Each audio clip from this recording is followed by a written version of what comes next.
నమస్తే శ్రీ మాత్రే నమః శ్రీ గురుభ్యో నమః. మే నెల 22 2025 నాటి దిన ఫలితాలలో పంచాంగం ప్రకారము శ్రీ విశ్వావసు నామ సంవత్సరం ఉత్తరాయణం వసంత ఋతువు వైశాఖ మాసం కృష్ణపక్షం ఈ రోజు సూర్యోదయ సమయము తెల్లవారుజామున 5 గంటల 46 నిమిషాలకు, సూర్యాస్తమ సమయం సాయంత్రం 6 గంటల 39 నిమిషాలకు. ఈ రోజు తిది దశమి రాత్రి 1 గంట 9 నిమిషముల వరకు. తదుపరి ఏకాదశి తిది ప్రవేశము. నక్షత్రము పూర్వభద్ర సాయంత్రం 5 గంటల 34 నిమిషముల వరకు. తదుపరి ఉత్తరాభాద్ర నక్షత్ర ప్రవేశము. ఈరోజు వర్జము రాత్రి 2 గంటల 41 నిమిషం వరకు నుంచి తెల్లవారి 4 గంటల 10 నిమిషముల వరకు. దుర్ముహూర్త సమయము ఉదయం 10 గంటల 3 నిమిషాల నుంచి ఉదయం 10 గంటల 55 నిమిషముల వరకు. తిరిగి మరల మధ్యాహ్నము 3 గంటల 13 నిమిషాల నుంచి సాయంత్రం 4 గంటల 4 నిమిషాల వరకు. రాహుకాల సమయం మధ్యాహ్నం 1 గంట 49 నిమిషాల నుంచి మధ్యాహ్నం 3 గంటల 26 నిమిషాల వరకు. అయితే యమగండ కాలము తెల్లవారుజామున 5 గంటల 46 నిమిషాల నుంచి ఉదయం 7 గంటల 22 నిమిషముల వరకు. బ్రహ్మముహూర్త సమయము తెల్లవారుజామున 4 గంటల 10 నిమిషాల నుంచి తెల్లవారి 5 గంటల 58 నిమిషముల వరకు. అమృత ఘడియలు ఉదయం 10 గంటల 10 నిమిషాల నుంచి ఉదయం 11 గంటల 41 నిమిషముల వరకు.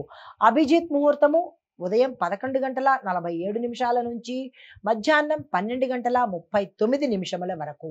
ఇది నేటి పంచాంగం. నమస్తే. మే నెల 22 2025 నాటి మేషాది ద్వాదశ రాశుల వారికి దిన ఫలితాలలో గ్రహస్థితులు ఎలా ఉండబోతున్నాయి, ఆ గ్రహాలు ఇచ్చే ప్రభావము ఫలితాలు ఏమిటి అనే అంశంలో ముందుగా గ్రహస్థితి చూసినట్టయితే చంద్రుడు మేషరాశిలో ఉదయం 11 గంటల 50 నిమిషాలకు ప్రవేశం చేశాడు. అయితే సూర్యుడు వృషభంలోను, బుధుడు మేషంలోను, శుక్రుడు మిథునంలోను, కుజుడు కర్కాటకంలోను, గురుడు మేషంలోను, శని కుంభంలోను, రాహువు మీనంలోను, కేతు కన్యాలోను సంచారం చేస్తున్నారు. అయితే వీరి యొక్క సంచార ఫలితాలు ప్రభావాలు మేషాది ద్వాదశ రాశుల వారికి ఎలాంటి ఇవ్వబోతున్నాయి, ఎలాంటి ఫలితాలు ఉంటాయి, ఎలాంటి ప్రభావాలు ఉంటాయి అనే అంశంలో ముందుగా మేషరాశి వారికి చంద్రబలం మీకు చాలా అనుకూలంగా ఉంటుంది. కీలకమైన నిర్ణయాలలో విజయాలు సాధిస్తారు. దీంతో పాటు మానసికంగా ఉల్లాసంగా ఉత్సాహంగా ఉంటారు. ఆదాయ మార్గాలు కూడా ఎక్కువగా వస్తాయి. ఆదాయం సంతృప్తికరంగా ఉండబోతోంది. తదుపరి రాశి వృషభ రాశి.